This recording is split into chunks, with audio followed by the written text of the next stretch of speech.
for folks who don't know, the Free State Project is a movement of voluntary human action where we are trying to concentrate libertarians in the state of New Hampshire. I think we've done more in the last decade than every other libertarian movement combined has accomplished in the last 5 decades.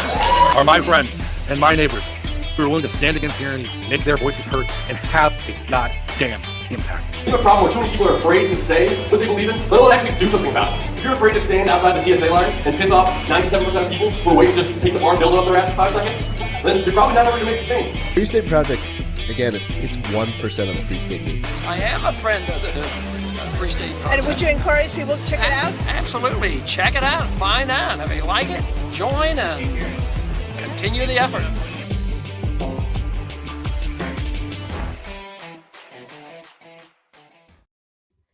Ladies and gentlemen, boys and girls, libertarians, anarchists, activists, movers, natives, and those on your way, welcome to the Free State Project's Free State Live, where you get to hear all about the ways you can live free or die in the free state of New Hampshire. But first and foremost, it's time to welcome back the hosts. I am Justin O'Donnell, former Libertarian candidate for U.S. Senate and U.S. Congress in New Hampshire, former member of the Libertarian National Committee, and host of the O'Donnell for Liberty podcast. And joining me, as always, local activist and meme lord extraordinaire, Bill Barger. How are you, Bill? Great. How you doing, Justin? Oh, doing great. And I'm real excited to welcome back to the show for another round FSP Discord czar and New Hampshire native Kevin Haley. How are you, Kevin? Hey, good. Good to be here.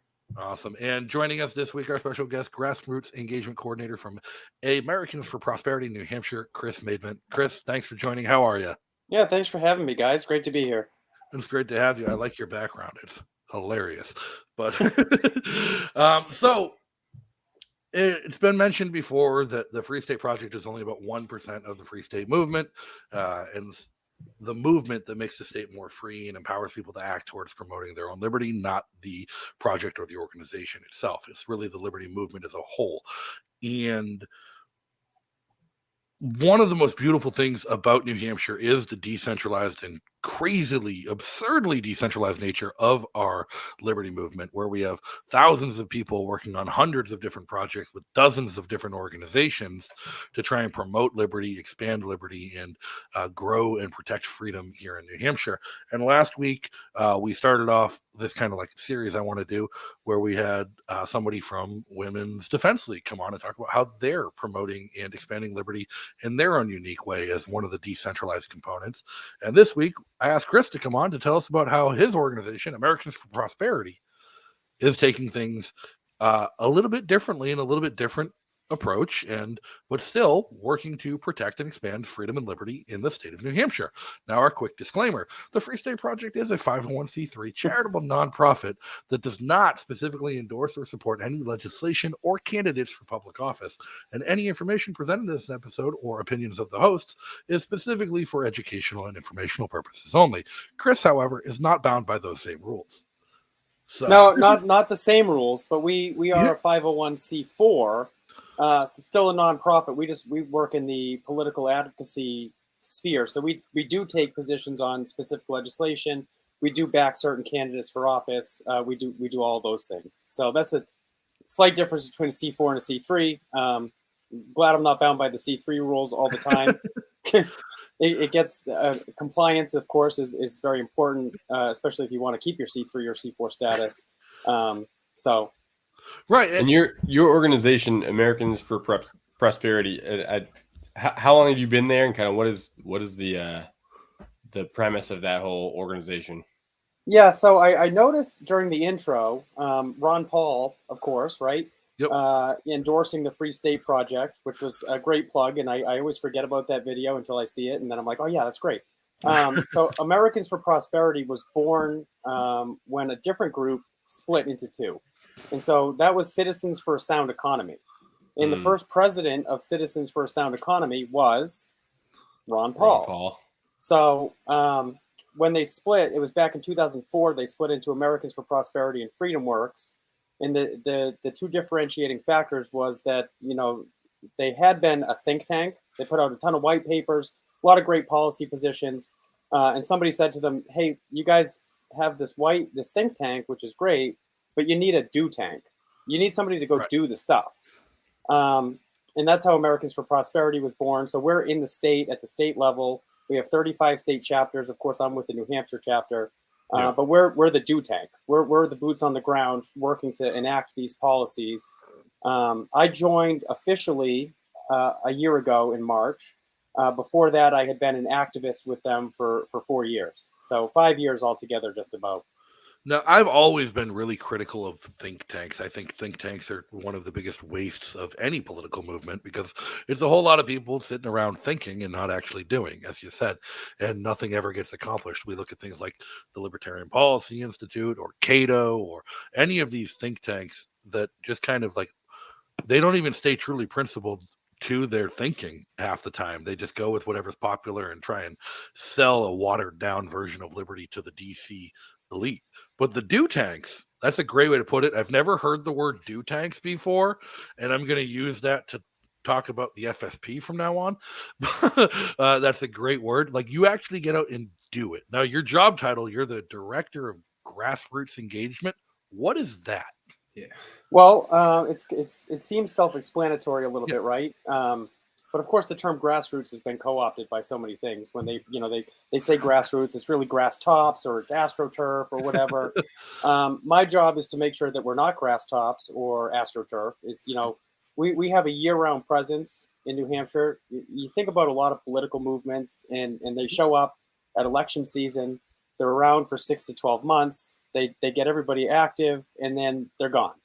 Or they show up, they parachute in, they do one event, they get everybody worked up about one issue, and then they're gone.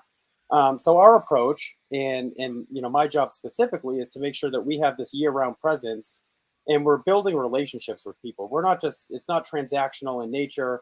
We're out there trying to make relationships with people, spread our message, and get them to help us, but also in a way that is mutually beneficial. So, like, what can I do to help you, and what can you do to help me? Because that's how the world works. That's what we believe in, as small L libertarian myself. I'm not just going to show up and be like, hey, can you do like 10,000 doors for me? And I'm going to give you absolutely nothing, maybe a slice of pizza. So I say it's my job. I really was interested, and I've been involved in politics before this. So now I just get paid for what I was already doing, which is just a great side effect.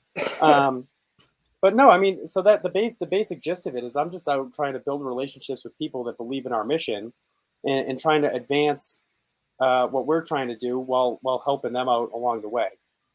And you have a pretty broad mission too, like as far as a political advocacy organization goes in New Hampshire, and like the Free State Project, as far as just an intentional community, or the Free State Movement is built around a political philosophy and people sharing political ideals. But when it comes to actually putting them into action, there's different avenues between town halls, city councils, town meetings, alderman boards, the legislature, and you guys touch everything.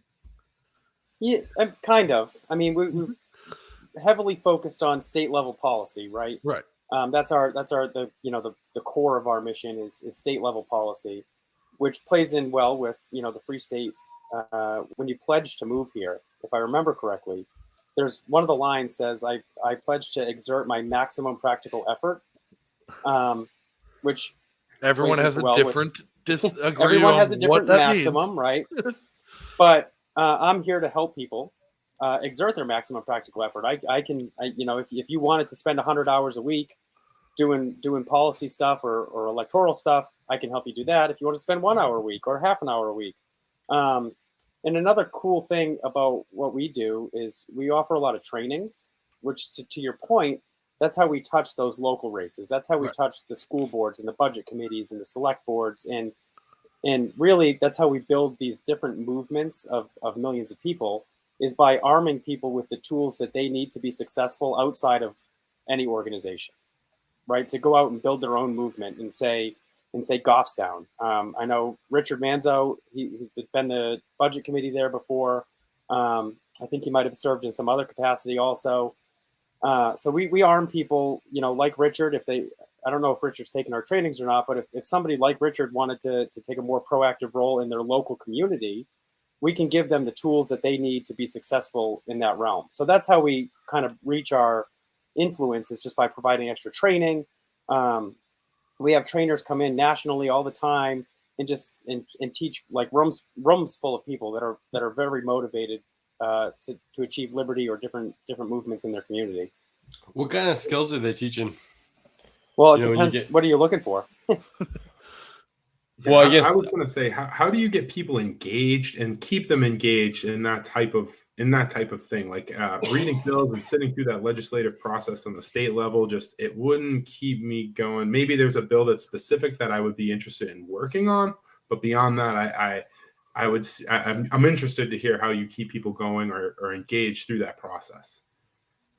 Well, I mean, that looks different for everybody, right? Personally, I got involved or started paying attention a lot more back in 2015 when Trump announced he was running for president. Before that, I was kind of complacent. I voted all the time. I did all the things, but I didn't really pay attention to what was going on policy-wise. And here comes this like loudmouth New York guy down the escalator, and he's talking about these issues in a completely unique way, where I actually understood what he was talking about. He wasn't like just talking over my head. He wasn't talking past me. He wasn't saying what he thought I wanted to hear. He was being genuine in a way. And I know, he wasn't perfect by any means, right? But he spoke in a way where I was like, I can actually understand what he's talking about, because he's talking to everyday folks. And that's when I started paying attention a lot more. Now, I voted for Trump in 2016, and then I got more involved, and I learned, and I kind of found my foundation of what I actually believe, my principles. And I'm just one of those crazy politicos that enjoys reading through hundreds of bills every year. It drives my wife crazy, right? Because, on Tuesday nights, we're sitting on the couch and she wants to watch TV. And here I am reading the calendar for House session the next day. And some people are built like that. But to your point, not everybody's built like that. You might be interested in one bill. You might be really, really interested in getting rid of the window tint law for cars. Awesome. So how does AFP make that decision? Like, how do you and AFP decide what issues to go in and focus on?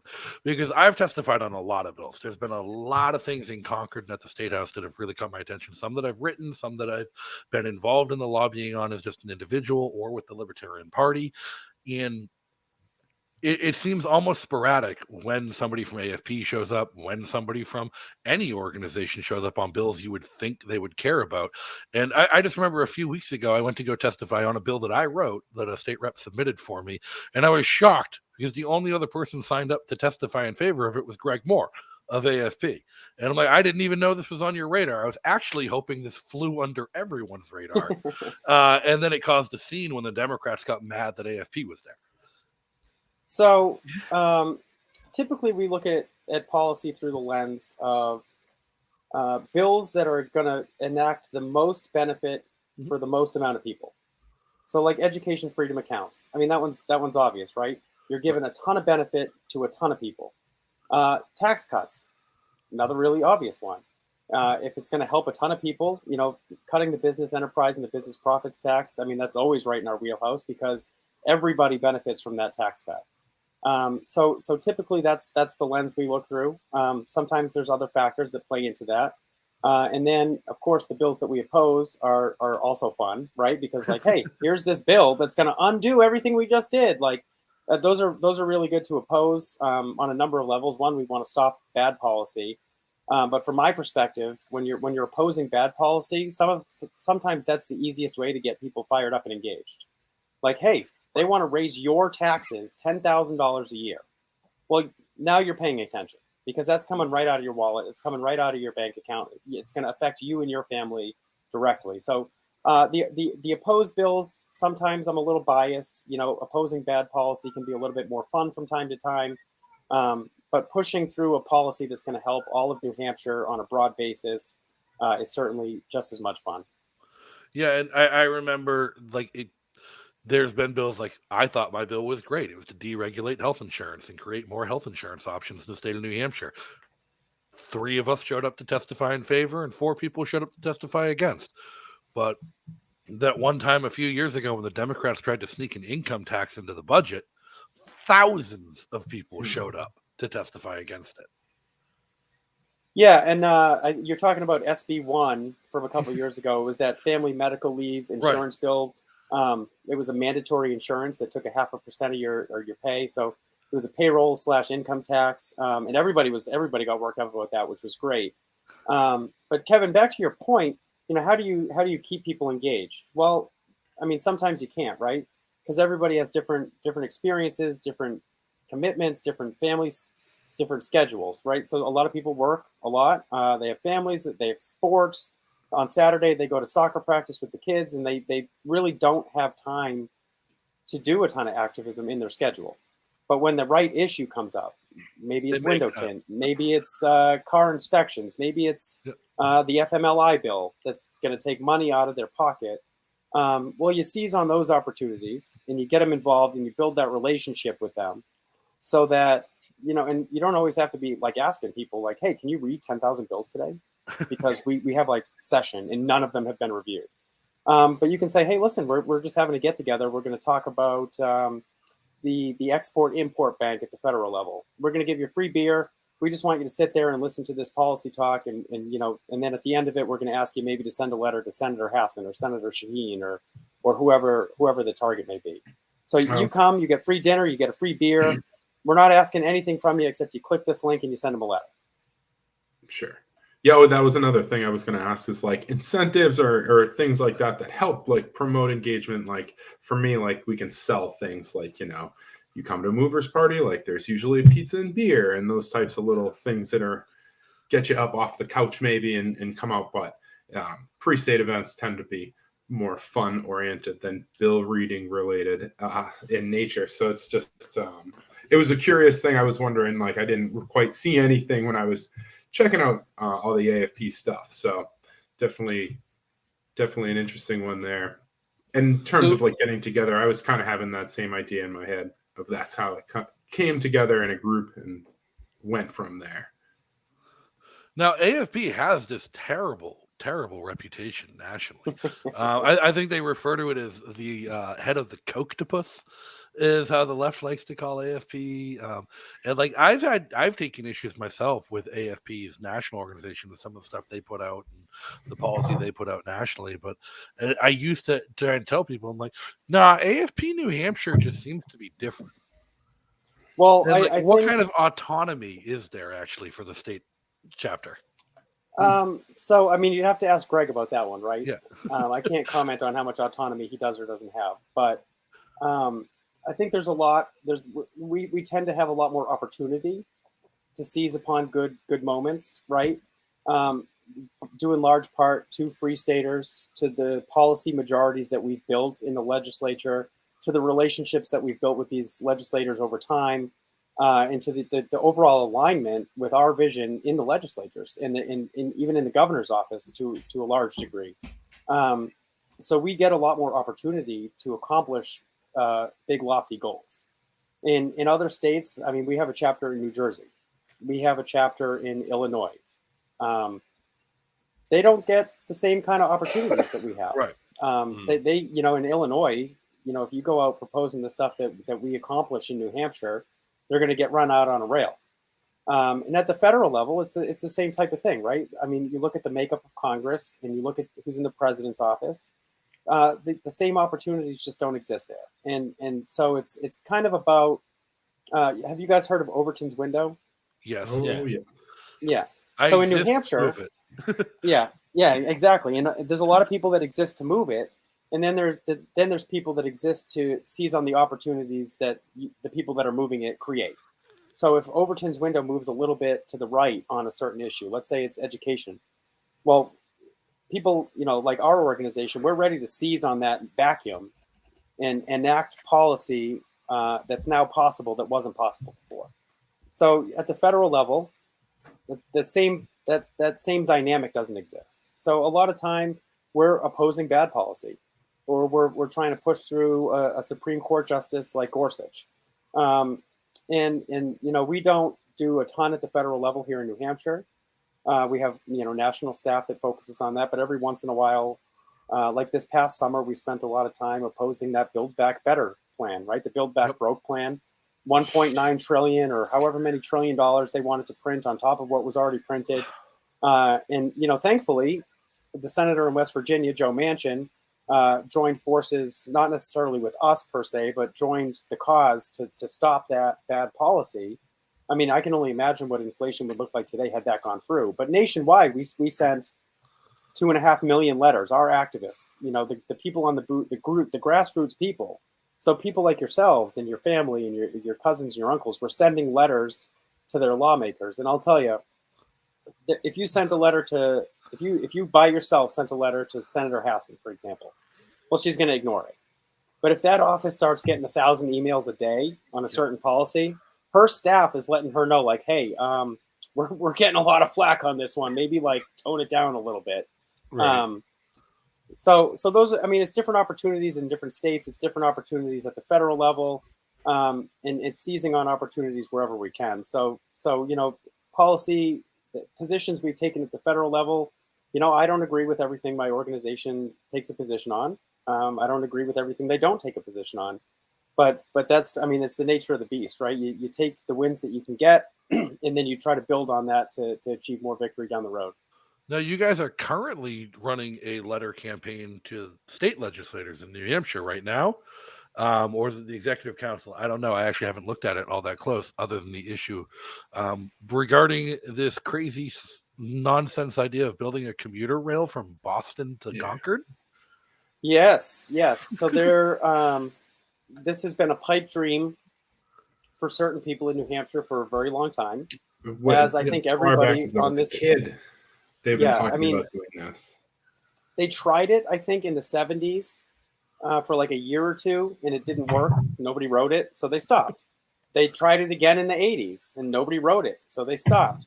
But here we are 40 years later, and they still want to build this fanciful commuter rail. It's a 18th century or a 19th century solution to a 21st century problem. And it would cost, $300 million to build it, right? Because you have to upgrade all the tracks, you have to upgrade all the stations, you have to build the stations, you have to run the trains. And then it would cost on top of that, more than $10 million in subsidies a year just to keep it above water. So this fanciful idea has been around for a very long time. It's still not practical. It's never been practical. I don't think it's ever been about being practical. So we came up with the idea. We were talking with one of our state reps that we work closely with, Rep. Ankerberg out of Rochester. He's on the transportation committee. We said, hey, man, you could stop state funding of commuter rail. You could stop the subsidies before they even happen. And he ran with the idea. He put it through in his committee. It came out with an 11-11 recommendation. So it's a split, no recommendation on the floor.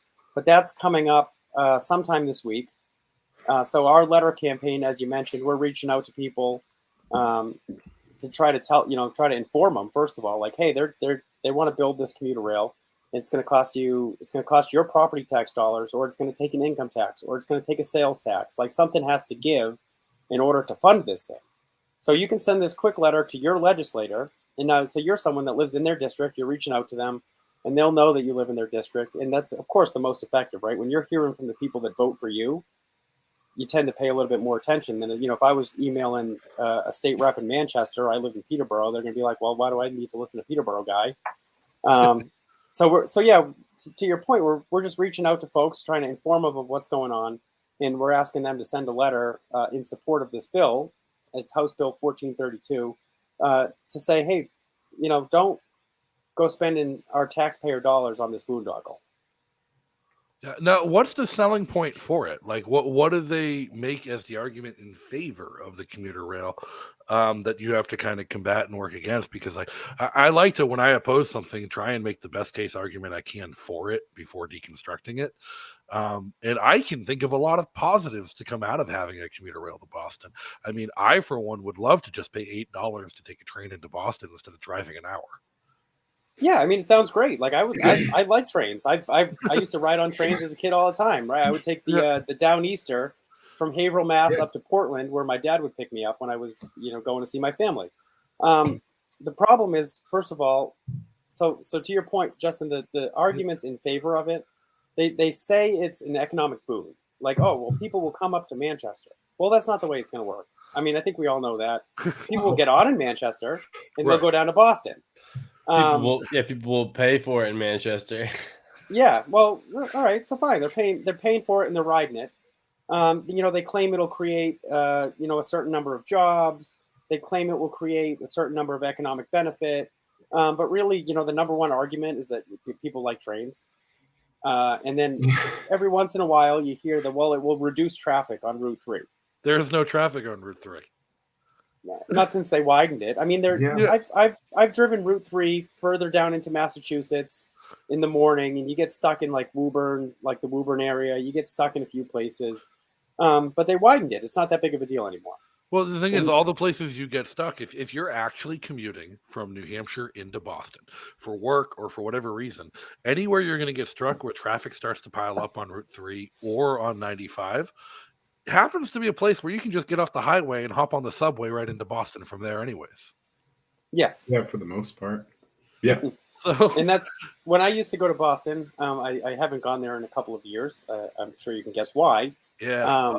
But I used to drive into like Wellington Station, and you get off like right where the traffic starts to get congested. You pay $3 to park, and you ride the T, and you're right at the North Station. You're at the Boston Garden. You're wherever you want to go, riding the T. And so I think another point to this, right, is when the proposal to extend the commuter rail is a proposal to let the Mass Bay Transit Authority run our commuter rail. Which is a Massachusetts state agency. It's a Massachusetts state agency that is like so far in debt, it's mind-boggling. They're 90% covered by subsidies in Massachusetts, I believe, through property taxes and sales taxes. The ridership does not come even close to paying for the operation costs. Why not buy into it? So sounds like a great investment. I don't know what you're talking about. Yeah, we'll have them build a railroad for us, and then we'll owe them money. Well, that's exactly. I mean, even they said it might have been a few months ago now. The MBTA was like, we have no interest in running trains up there. We don't want to do it. So I don't know what they're talking about. And then if pretty much everybody knew. I mean, the governor said the other day, he was like, I wouldn't let those crooked bastards run anything. So, like, what's the option? So, if the MBTA doesn't even want to do it, if it's going to cost an assload of money to do, it's not going to provide any real benefit. Why are they pushing it?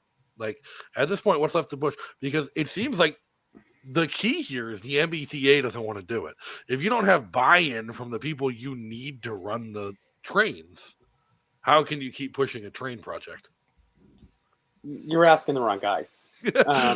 So the New Hampshire DOT is working on another report. So the last one they did was 7 years ago, I think.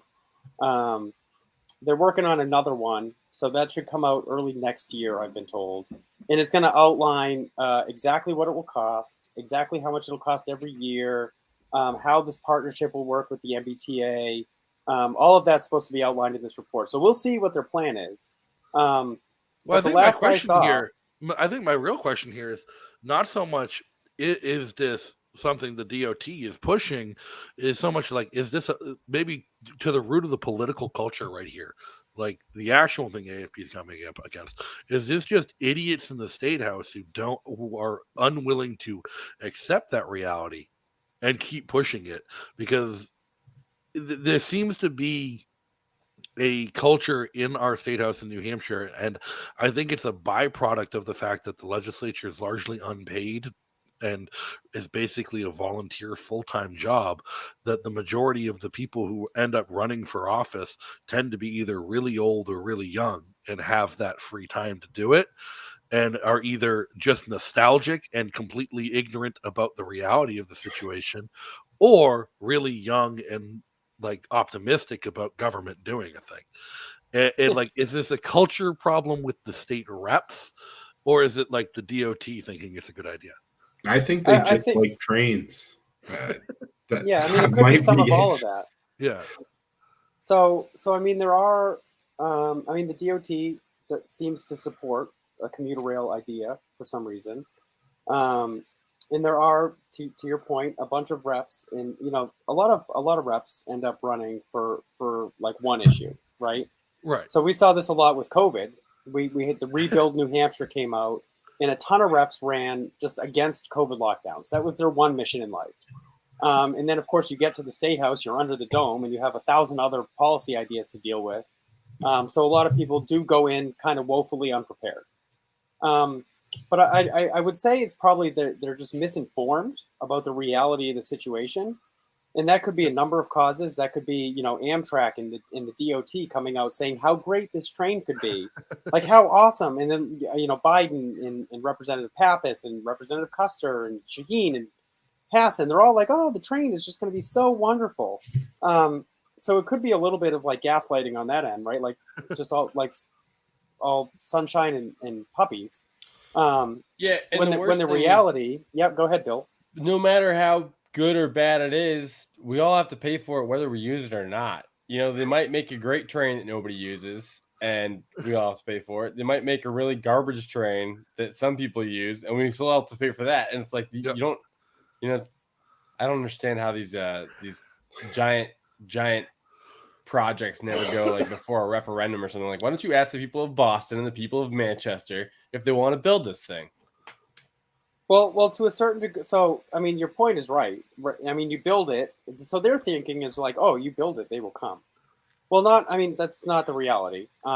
Sure, you can build it, and maybe some people will use it, and we're all going to pay for it. From way up in Pittsburgh, on the Canadian border, all the way down to, Nashua, where there would actually be a train station, everybody would have to pay for this pretty equally through property taxes or income tax, whatever the case may end up being.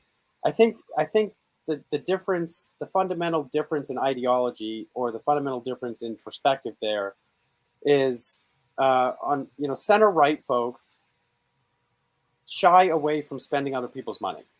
Right. And center left folks don't. They say, well, it's an investment. It's an investment for New Hampshire. Like, yes, we're going to spend your money, but it's for your own good. Like you will benefit from us spending your money. And I think that's the kind of fundamental difference is like, I wouldn't say like, Bill, I'm going to take $10 from you to shave Justin's beard for your own good.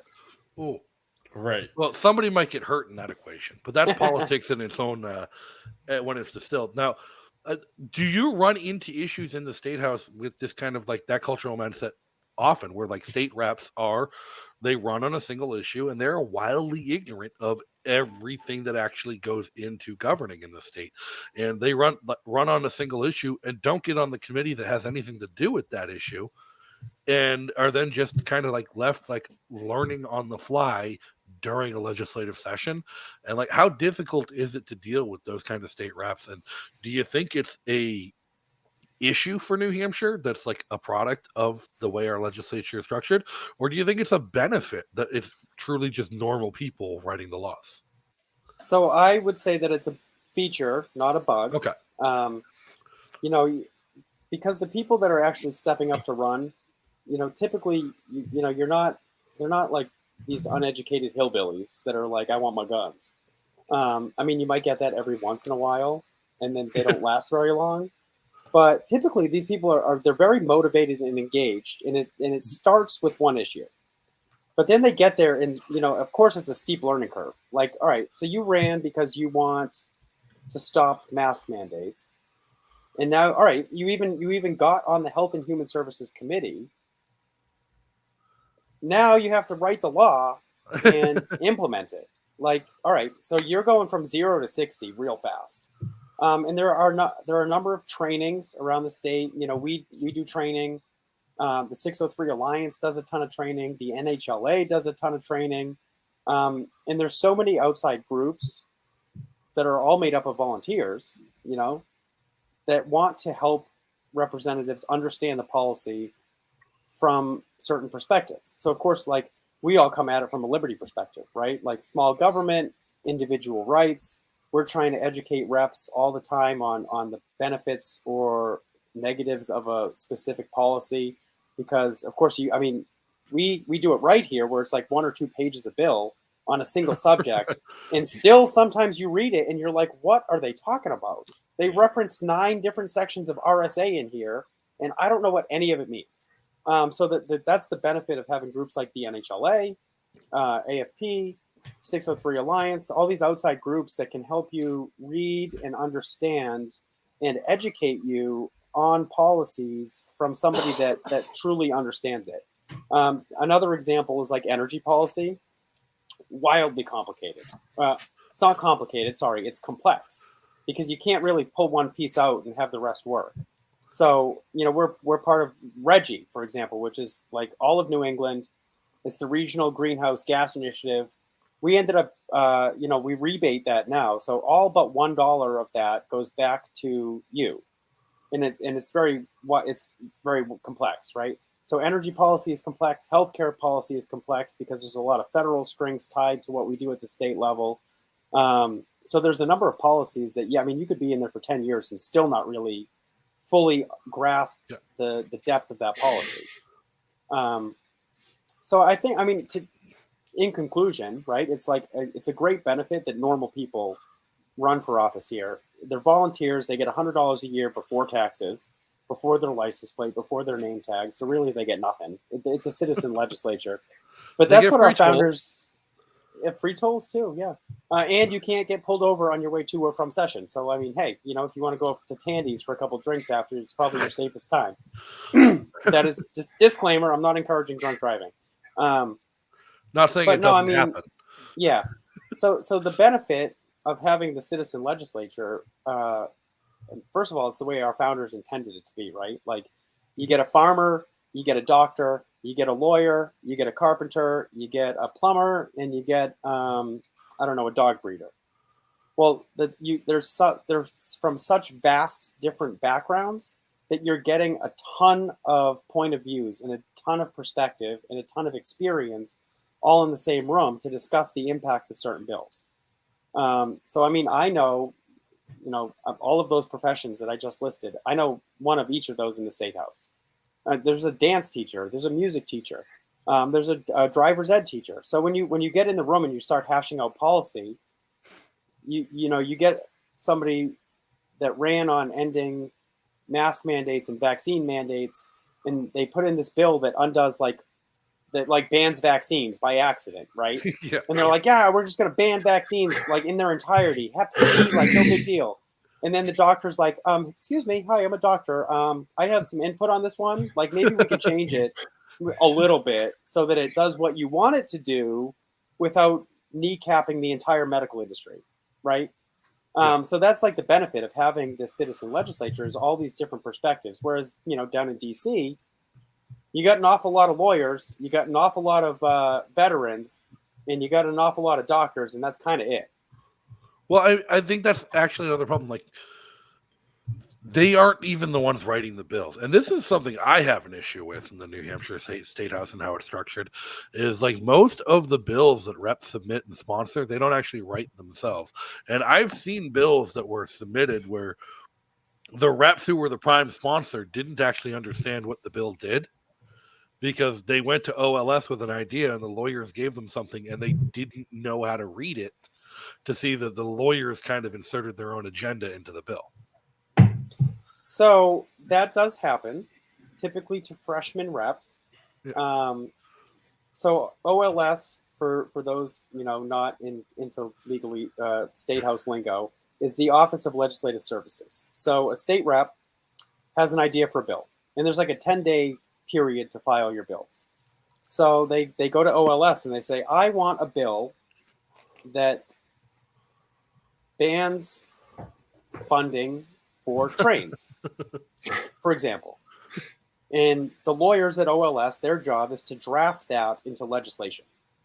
And so you get a copy of a bill that they drafted, and if you don't know how to read it or interpret legislation, which they're another plug for the NHLA doing their bill review training, right? But if you don't know how to read it, well, you sign off on it and you say, yeah, that looks great. That does exactly what I want it to do. And then you get to committee and you get a few reps on there that have been around for a while, and they say, your bill actually does this. And now you're caught with your pants down, oh, that's not what I wanted. Oh, that's not what I wanted. I didn't want it to do that. And what happens is they just kill your bill, right? Because they're like, well, this isn't ready for prime time.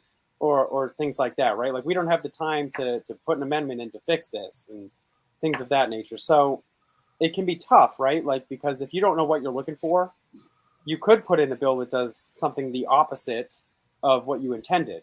And I'm not going to attribute that to malice. OLS gets hundreds of bill requests every year. I mean, this year alone, it's like 800 between the House and the Senate. And it's like 3 people drafting all of the bills. So I'm not gonna attribute that to malice. I know the folks in the OLS office; they're great. They're great people, but they're overwhelmed just like everybody else there. We have a very small government, and that has benefits, and it also has some side effects. There was one instance, it just pops to mind because it was my bill pretty much, where I had asked, a state rep had approached me before the session, asked for advice because they wanted to do a bill involving healthcare. And I've worked in healthcare compliance and health insurance underwriting for a decade, and I am a subject matter expert in Medicare and health insurance. And I'm like, cool, let me pour over the RSAs and come up with some ideas. And I came back to them, like, I think this one idea would be the most impactful, and it's to just eliminate the prohibition on short-term health insurance in New Hampshire, open up the market to new options. They bring that to OLS. OLS gets him language. He emails it back to me without even reading it. He's like, is this good? I tweaked a few things in it, sent it back to him. I'm like, this should do it. And then I get an angry email from OLS. Are you sure this is what you want to do? This will basically undo Obamacare in New Hampshire. And we're like, yes, that's the point. Yeah, that's exactly the point, right? Yeah. So, I mean, to some extent, yes, I'm sure they say, oh, but this can't be the intent of what they wanted. But you know, they don't have the time to. I'm sorry, my dog just came in with a pork bone. I was wondering what he was eating. So, I mean, they don't have the time to go back and say, like, what was your actual intent? Like, did you intend to do this? So when he sent it back with that, they were like, Are you sure this is what you want to do, right? Like, this is what you're trying to do. Like, you're sure. And I know exactly what bill you're talking about. I think it's on the floor this week. It's 1044, 1028, 1028. Yeah, I think it's on the floor. I think this they week. amended it to an interim study committee. Yeah, and you know, I mean, you come up with new ideas, and if not everybody's ready for the idea yet, that's typically what happens. It's like, oh, we just need another year to look at this further. So interim study, of course, is the polite death for New Hampshire legislation, where they say, you know, we're not going to say no. we're going to say not right now. So why don't you come back next year with the same idea, and then we'll talk about it again. It's the polite death, so to speak, right? So that happens for a lot of bills, of course. Yeah, that's something I've always been confused about. As someone who's not been elected, not been in the legislature, is like when a bill does get interim study committee, I'm like, all right, like, how does one get on that study committee? Because I think half the reps aren't going to be reelected, and they won't be around for the next session anyways. And so, like, what does the study committee actually do? And because I can't think of a single like major bill that I've followed that went to study committee and then ever appeared again. So actually a good example of one that did is cannabis, right? Cannabis legalization has been interim studied. They've had study committees. So what they do is they get together and they have a few hearings between September and November. And all of their reports are due before December 1st. So even if it's an outgoing representative, if they're a subject matter expert, so they just call the speaker and they say, hey, I'll be on that one. Or the speaker calls them and says, hey, you're a crypto guy. Like, you know a lot about crypto. I want you to be on the crypto interim study committee. In legislate, they will take the study reports and implement that as they're drafting future legislation. You don't hear a lot of discussion about it. The news doesn't really cover it all that often. But they do look at like what the study committee did when they're going through the next iteration of the bill, and they do try sometimes to implement the suggestions that they come up with. Well, for me, I've never actually cared before. I've never fought. I've always assumed it meant the death of the bill. Somebody would try again the next time if they wanted to, until all of a sudden it's a bill that I helped write. Now I care.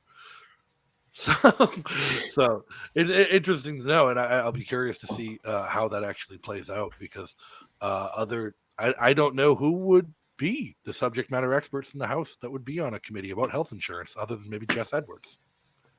Yeah, Jess is very knowledgeable about health insurance. You know, we've worked with him on a number of issues there. So I mean, we'll have to see who ends up. I mean, there's a ton of people on Health, Human Services, and Elderly Affairs Committee. There's a ton of people on Finance Division 3, which Jess Edwards is the chair of. They deal with Medicaid, Medicare, and DHHS. So there's a ton of people that have been around long enough to understand all of the policy implications in New Hampshire. And we'll just have to see who ends up on the committee if it goes to interim study. No, I suspect you're going to see a lot of tabling motions this week because they have 202 bills on the regular calendar in 3 days, which means that's 67 bills a day just to get through the regular calendar before people start pulling stuff from the consent calendar, which just adds to the back end of the workload. We did have one question from chat that is a near and dear to my heart because I am not a New Hampshire native and I did not get involved in politics when I moved to New Hampshire. I got involved much before the time I moved to New Hampshire. And every state I've lived in, except for New Hampshire, has initiative referendum where the citizens can petition questions directly onto the ballot. And here in New Hampshire, we can't do that.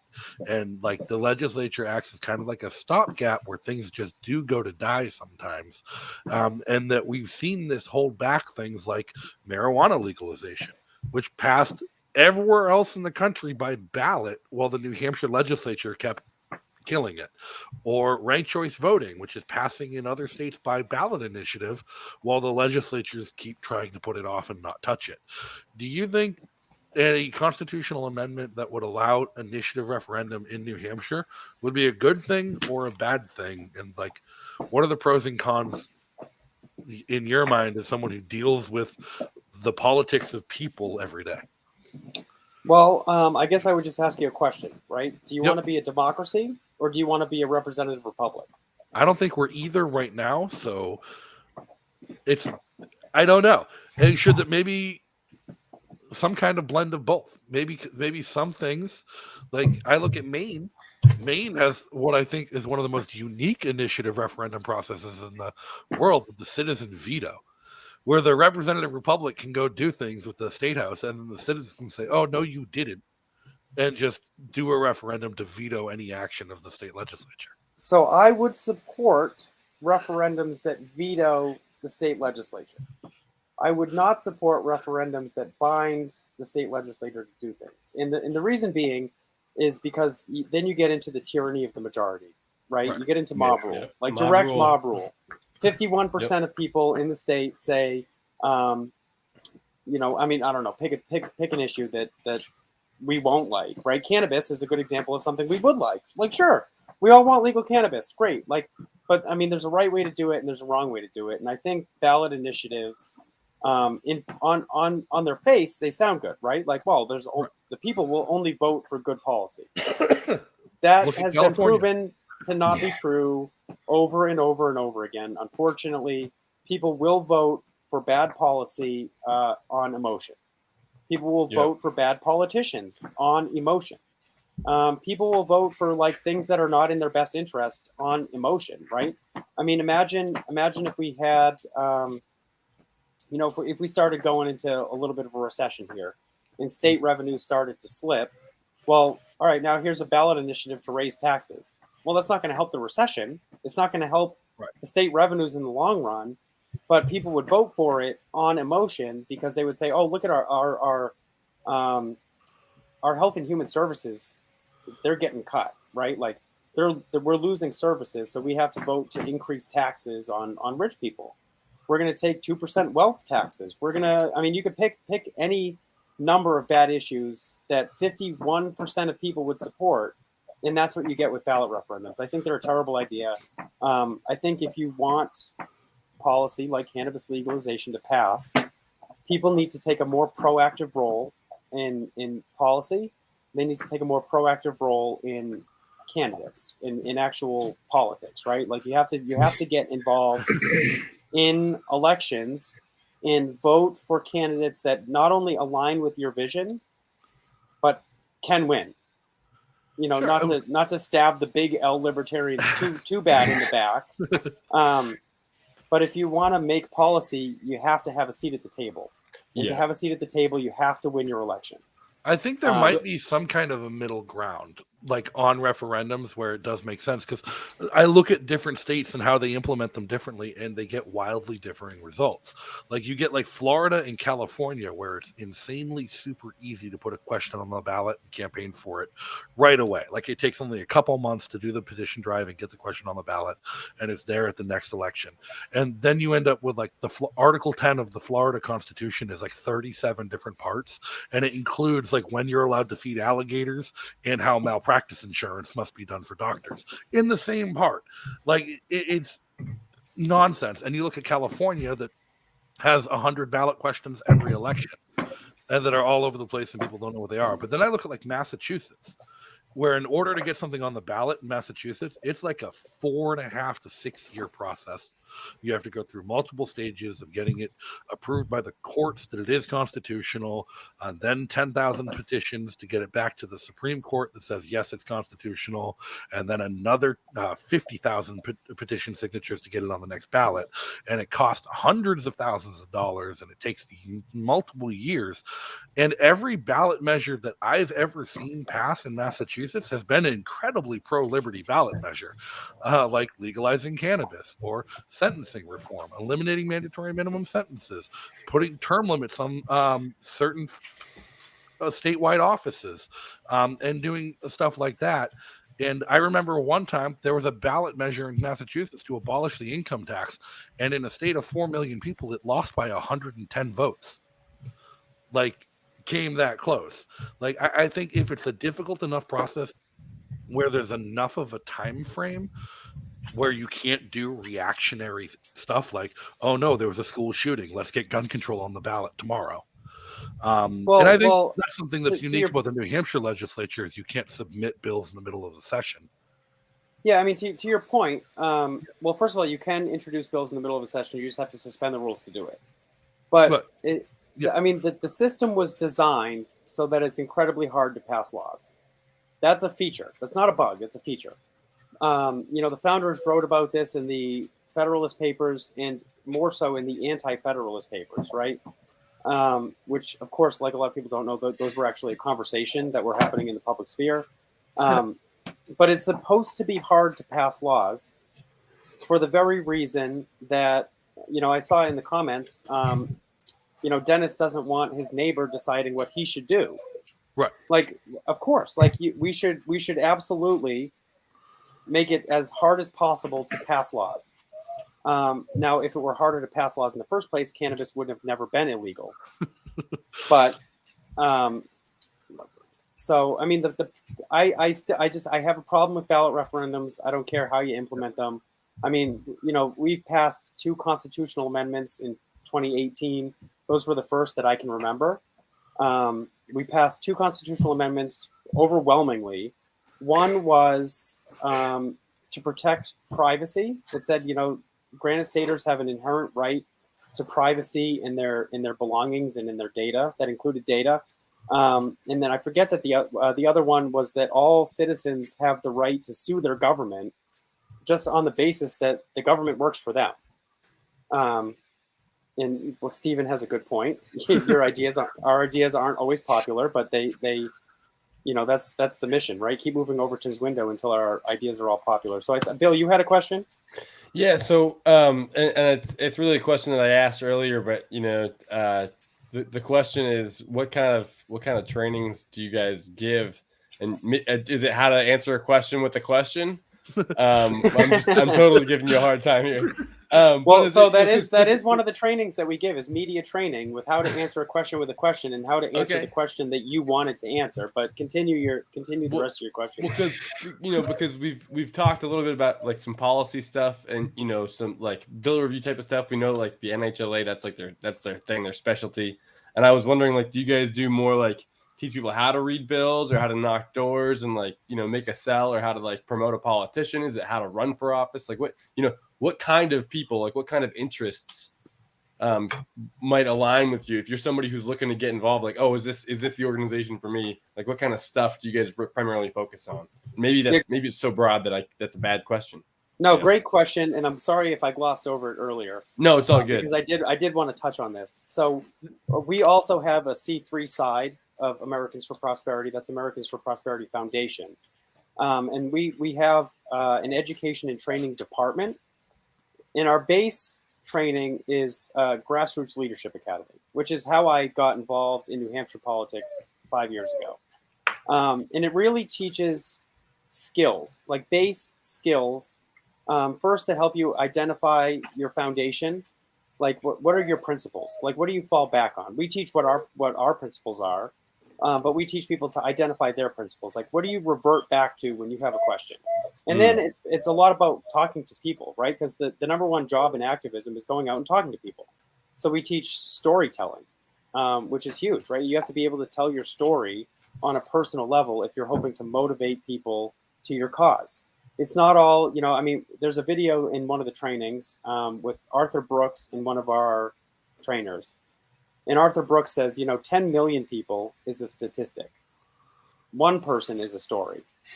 So if you're talking, 10 million people last year died of COVID. Well, that went right over my head. 10 million people is just a statistic.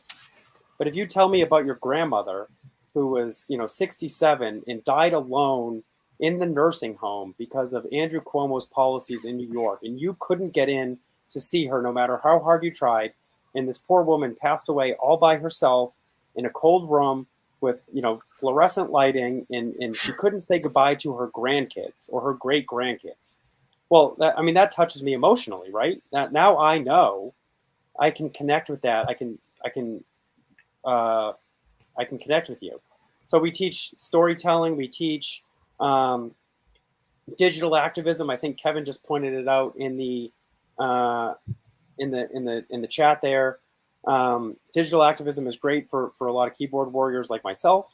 You can be a better keyboard warrior, but it's really just based on activism skills, like basic activism skills, and then we build on that in the second level. We teach you how to organize activists into a community.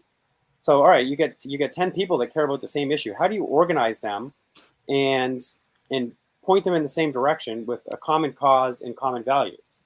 And then building on top of that is our level 3 class, which teaches you how to organize your communities for like a state level cause or a federal level cause. Like, how do you build this huge movement of 1 million people to accomplish your goal? So we focus really on those basic skills that you need to be able to do that. So of course it can be weaponized for bad just as easily as it could be weaponized for good. So don't send any people that want to throw government on us, okay? Did that answer your question, Bill? Because there's like a lot more in-depth trainings that we build on top of those and go in between. No, that was really good. I just didn't know if it was more on the side of like, here's on the nitty gritty of the bills and the details and like the legalese and all that stuff. But you're all about the whole spectrum from like storytelling and knocking doors to getting people organized, and you covered all the bases. I guess I was just looking for more specific instances, and you gave me great answers. So thank you. Yeah, I mean, one of my favorites that we do is testifying before. I mean, it's legislative focused, right? But it's testimony training. Because you've seen these like viral videos all over YouTube of this like crazy guy that goes in and screams at the school board, and he gets his 30 seconds of fame on Fox News. But did he change anybody's mind? No. Did he influence the policy on the school board? No. So we teach some better tactics for testifying in front of a school board or a legislative committee or whatever the case may be. And of course, storytelling is part of that, right? Like if you can get them to identify with your story, with why you care about that policy, you're much more likely to influence them on a personal level than just going in and screaming at them. Now, it's great for Fox News and it's great for YouTube, and you can get like 2 million views, but you're not actually accomplishing anything in the long run. So that's one of my favorite trainings, because we set up like a mock committee and like force everybody to get up and give testimony and then just ridicule them. We don't really ridicule them, of course. It's very constructive criticism, but if you can think of it, we probably have a training on it. We don't really get too far into the legislative bill process, because that's like the NHLA. Yep. Their comparative advantage. That's what they do. So you get to focus on things that in other states AFP has to still pick up the mantle for, because here in New Hampshire there's other groups doing it too. Imagine that. Awesome. Hey, well, this has been a real fun show. Thank you for coming on, Chris. It's been really informative, really educational. Highlight on the educational. Where can people follow you and learn more about AFP? So I got my Twitter handle in my name tag there, @Maid_CJ. I'm on Facebook with my real name, Christopher Maidment. I don't have any of those other sites. I just don't have the time for it. I have 3 kids, 3 dogs, so I just don't have time for other social media at the time. But you can follow me on Twitter and Facebook. I'll probably accept your Facebook friend request if you have mutual friends with me. But all my posts are global anyways. And thank you for putting all the AFP links down there. Really appreciate that. But yeah, I mean, reach out to me if you want to be. We have a training coming up. It starts at the end of April, Grassroots Leadership Academy training. We've got digital activism going on right now, level 2. So we can get you in there. Just, give me a shout anytime. Awesome. And thank you, everybody, for tuning in. And if you need to learn more about the Free State Project and the Free State Movement, you can always visit fsp.org. And if you're watching from out of state and you haven't planned your visit yet, and you haven't come to see your future home yet, go to fsp.org/visit New Hampshire to get plugged in and get help with planning your visit to New Hampshire. And if you're here, or if you're new here, or if you need to get plugged into the community, you can always visit the calendar, also on fsp.org/calendar, and you can find a libertarian community event almost every single night of the week. Usually there's 3 or 4 happening in different places of the state almost every night of the week. One of the most active liberty communities in the world. And if you want to help support the mission of the Free State Project, you can always go to fsp.org/give and set up a recurring donation to the Free State Project. So thank you so much everyone for tuning in. And I didn't put it up, but you should go buy your PorcFest tickets. Dennis is in chat. He can tell you that there's probably only like 5 left or something. And they're going to sell out any moment. So go to porcfest.com to get your PorcFest tickets if you haven't already. And until next time, stay free. Live free or die, don't let the freedom pass you by. Stand up proud and strong and lead this country on. Live free or die, from the village green to the mountainside. Yankee voices sing the song of liberty. In 1623, she touched the hand of history and led the colonies on. Independence was won, and the spirit lives today to guide America on her way. New Hampshire standing free, the home of liberty.